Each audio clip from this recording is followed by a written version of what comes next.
ఓం శ్రీ సాయినాథాయ నమః. శ్రీ సాయి సచ్చరిత్ర పారాయణం 28వ అధ్యాయం. బాబా తన భక్తులను షిరిడీకి రప్పించుట. శ్రీ సాయి అనంతుడు చీమలు పురుగులు మొదలుకొని బ్రహ్మ పర్యంతము సకల జీవులందు నివసించును. వారు సర్వంతర్యామి. వేద జ్ఞానమందు ఆత్మ సాక్షాత్కార విద్యయందు వారు పారంగతులు. ఈ రెండింటిలో వారికి ప్రావీణ్యముండుటచే వారు సద్గురువులు అనిపించుకున్నట్టుకు సమర్థులు.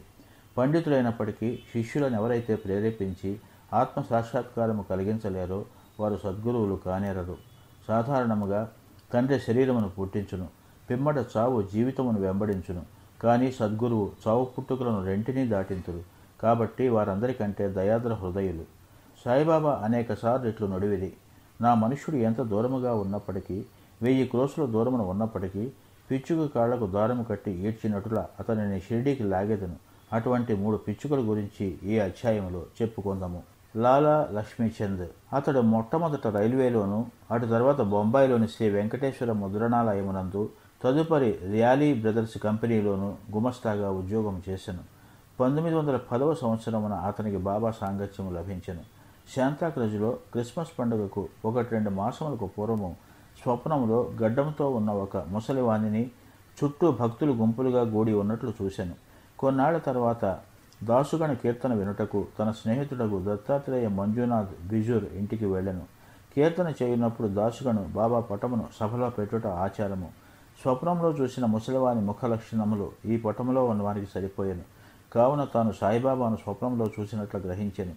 పటము, దాసుగణ కీర్తన, తుకారాం జీవితము, అంటే అప్పుడు దాసుగను చెప్పుచున్న హరికథ, ఇవన్నీ మనసును నాటి లక్ష్మీచంద్ షిరిడీ పోవుటకు ఊగిళ్ళూర్చుండెను.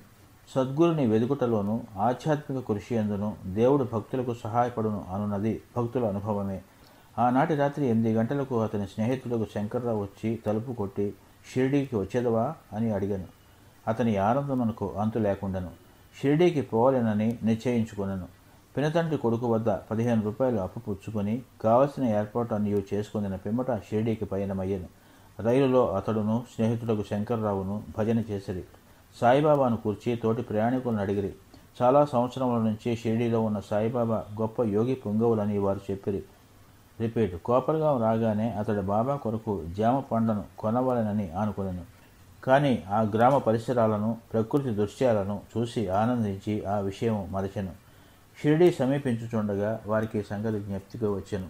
అప్పుడే ఒక ముసలమ్మ నెత్తిపై జామ పండ్ల గంప పెట్టుకొని తమ గుర్రపు బండి వెంట పరిగెత్తుకుని వచ్చుచుండెను.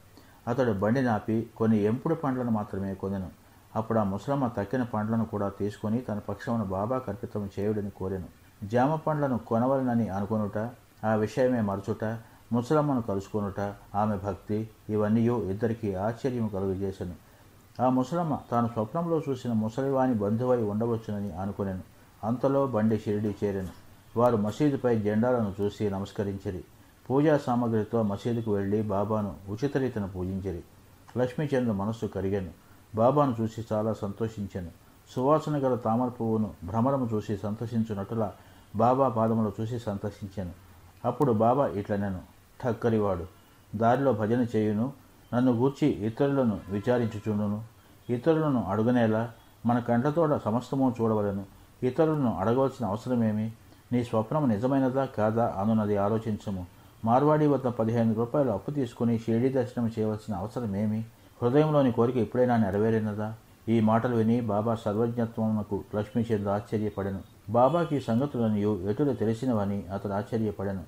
ఇందులో ముఖ్యంగా గమనింపదగినది, బాబా దర్శనము కొరకు గాని, సెలవు రోజు అనగా పండగ దినము గడుపుటకు గాని, తీర్థయాత్రకు పోవుటకు గాని అప్పు చేయరాదని బాబా అభిప్రాయము.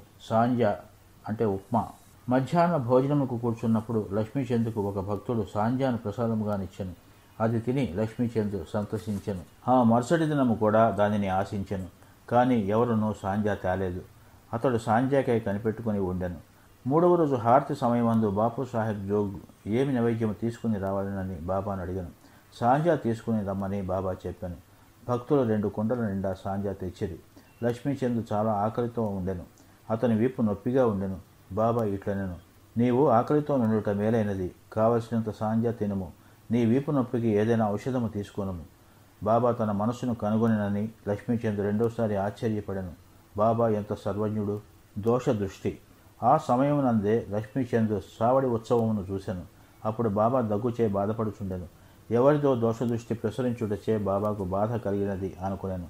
ఆ మరుసటి ఉదయం లక్ష్మీచంద్ మసీదుకు పోగా బాబా శ్యామాతో ఇట్లనియే, ఎవరిదో దోషదృష్టి నాపై పడుటచే నేను బాధపడుచున్నాను. ఇట్లు లక్ష్మీచంద్ మనసులో ఏమి భావించుచుండెనో అది అంతయో బాబా వెల్లడి చేయుచుండెను. ఈ విధముగా సర్వజ్ఞతకు కారుణ్యమునకు కావలసిన నిదర్శనములను గని లక్ష్మీచంద్ బాబా పాదములపై పడి, మీ దర్శనము వలన నేనెంతో సంతోషించి తిని, ఎల్లప్పుడూ నా యందు దయాదాక్షిణ్యములు చూపి నన్ను రక్షింపుము. నాకు ఈ ప్రపంచంలో మీ పాదములు తప్ప ఇతర దైవము లేదు. నా మనసు ఎల్లప్పుడూ మీ పాద పూజ యందు, మీ భజన యందు ప్రీతి చెందుగాక. మీ కటాక్షముచే నన్ను ప్రపంచ బాధల నుండి కాపాడుదురుగాక. నేను ఎల్లప్పుడూ మీ నామమునే జపించుచు సంతోషంతో ఉండునుగాక అని ప్రార్థించాను. బాబా ఆశీర్వాదమును ఊదీ ప్రసాదములను పుచ్చుకొని లక్ష్మీచంద్ సంతోషంతో తృప్తితో స్నేహితునితో కలిసి ఇంటికి తిరిగి వచ్చాను. దారిలో బాబా మహిమలను కీర్తించుచుండెను. సదా బాబాకు నిజమైన భక్తుడిగా ఉండెను. షిరిడీకి పోవు పరిచితుల ద్వారా పూలమాలలు కర్పూరము దక్షిణ పంపుచుండెను. బురహాన్పూర్ మహిళ. ఇంకొక పిచ్చుక అంటే భక్తురాలి వృత్తాంతం చూసేదము. బురహాన్పూర్లో ఒక మహిళకు సాయి స్వప్నంలో కనబడి గుమ్మము వద్దకు వచ్చి తినుటకు కిచిడీ కావాలనని చెప్పాను. మేలుకొని చూడగా తన ద్వారం వద్ద ఎవరూ లేకుండిరి. చూసిన దృశ్యమునకు చాలా సంతోషించి ఆమె అందరికీ తెలియజేశాను. తన భర్తకు కూడా తెలిపాను. అతడు పోస్టాఫీసులో ఉద్యోగం చేయుచుండెను. అతనిని అకోలాకు బదిలీ చేసిరి.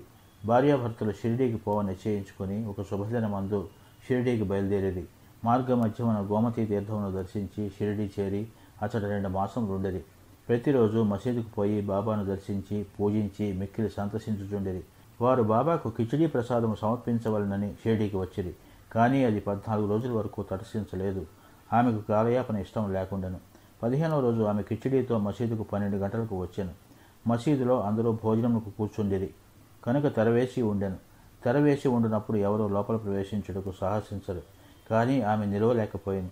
ఒక చేతితో తెర పైకెత్తి లోపల ప్రవేశించాను.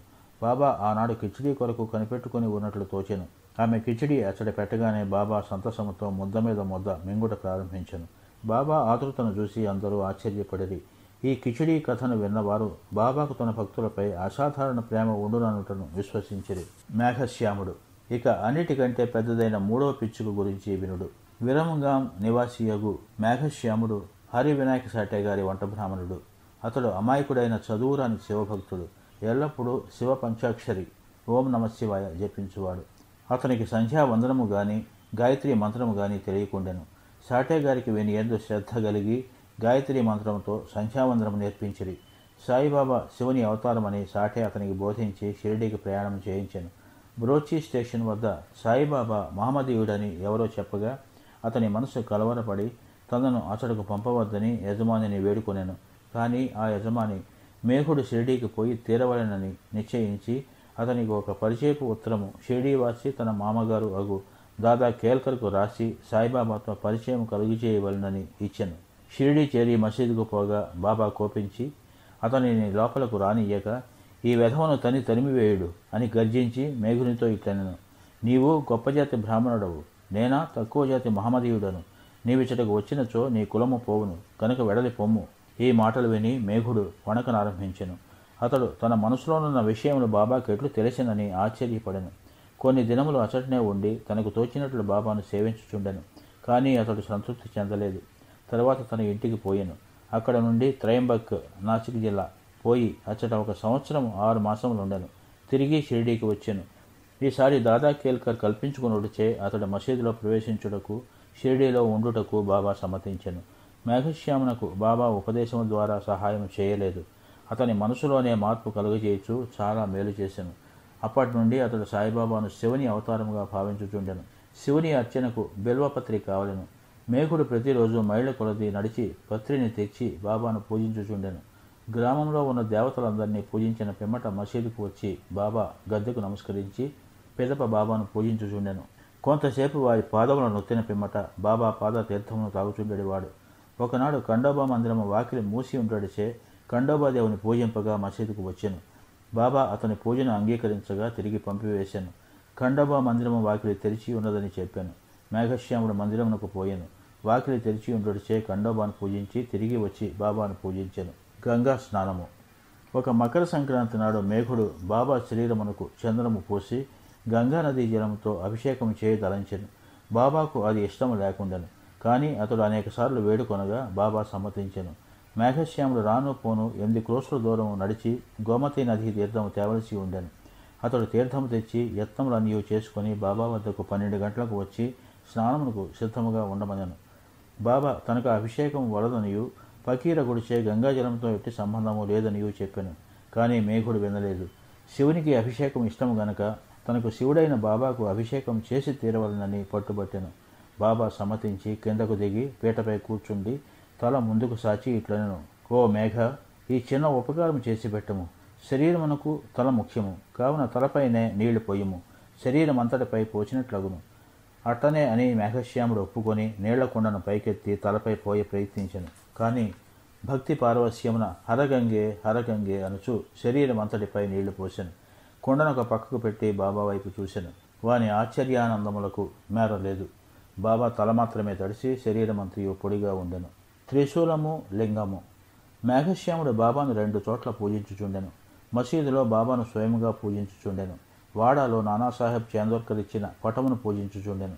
ఈ ప్రకారము 12 నెలలు చేసెను. వాని భక్తికి మెచ్చుకొనినని తెలుపుటకు బాబా అతనికి ఒక దృష్టాంతము చూపెను. ఒకనాడు వేకువజామున మేఘుడు తన శయ్యపై పండుకొని కండ్లు మూసి ఉన్నప్పటికీ లోపల ధ్యానము చేయుచు బాబా రూపమును చూశాను. బాబా అతనిపై అక్షింతలు చల్లి, మేఘ, త్రిశూలమును గీయము అని చెప్పి అదృష్టుడయ్యను. మేఘుడు బాబా మాటలు విని ఆతృతగా కండ్లు తెరిచెను. బాబా కనిపించలేదు గాని అక్షతలు అక్కడక్కడ పడి ఉండెను. బాబా వద్దకు పోయి చూసిన దృశ్యమును గూర్చి చెప్పి త్రిశూలము గీటుకు ఆజ్ఞ ఇమ్మనెను. బాబా ఇట్లనెను, నా మాటలు వినలేదా? త్రిశూలమును గీయమంటిని. అది దృశ్యము కాదు, స్వయముగా వచ్చి నేనే చెప్పి తిని. నా మాటలు పొల్లుగావు, అర్థవంతములు. మేఘుడు ఇట్లు పలికెను, మీరు నన్ను లేపినట్లు భావించి తిని. తలుపులన్నీ వేసి ఉండడిచే అది దృశ్యం అనుకొంటిని. బాబా తిరిగి ఇట్లు జవాబిచ్చాను, ప్రవేశించుటకు నాకు వాకిలి అవసరం లేదు, నాకు రూపము లేదు. నేను అన్ని చోట్ల నివసించుతున్నాను. ఎవరైతే నన్నే నమ్మి నా ధ్యానమునందే మునిగి ఉందరో వారి పనులన్నీ సూత్రధారినై నేనే నడిపించేదను. మేఘుడు వాడాకు తిరిగి వచ్చి బాబా పటం వద్ద గోడపై త్రిశూలమును ఎర్ర రంగుతో గీశాను. ఆ మరుసటి దినము ఒక రామదాసి భక్తుడు పూనా నుంచి వచ్చి బాబాకు నమస్కరించి ఒక లింగమును సమర్పించాను. అప్పుడే మేఘుడు కూడా అచ్చటకు వచ్చెను. బాబా ఇట్టనెను, చూడు, శంకరుడు వచ్చినాడు, జాగ్రత్తగా పూజింపము. మేఘుడు త్రిశూలమును గీసిన వెంటనే లింగము వచ్చుట గాంచెను. అతడు ఆశ్చర్యపడుచుండగా మేఘశ్యాముడు వచ్చి బాబా తనకు లింగము కానుకగా ఇచ్చినని చూపాను. దీక్షితు దానిని చూసి సరిగా అది తన ధ్యానంలో కనబడిన దాని వలె ఉన్నదని సంతసించాను. కొద్ది రోజులలో త్రిశూలమును వ్రాయడం పూర్తి కాగా బాబా మేఘశ్యాముడు పూజ చేస్తున్న పెద్ద పటం వద్ద లింగమును ప్రతిష్ఠించాను. మేఘశ్యామునకు శివుని పూజించడం చాలా ప్రీతి కనుక త్రిశూలమును రాయించి లింగమును ప్రతిష్ఠించడం ద్వారా బాబా వాని ఎందోండు నమ్మకమును స్థిరపరిచెను. అనేక సంవత్సరములు బాబా సేవ చేసి అనగా పూజ, మధ్యాహ్న సాయంకాల హారతి సేవలు చేసి తుదకు 1912లో మేఘశ్యాముడు కాలమునొందెను. బాబా వాని కళేబరముపై చేతులు చాచి, ఇతడు నా నిజమైన భక్తుడు అనెను. బాబా తన సొంత ఖర్చులతో బ్రాహ్మణులకు సావు భోజి ఏర్పాటు చేయమనెను. కాకాసాహెబ్ దీక్షిత్ బాబా ఆజ్ఞ నెరవేర్చెను.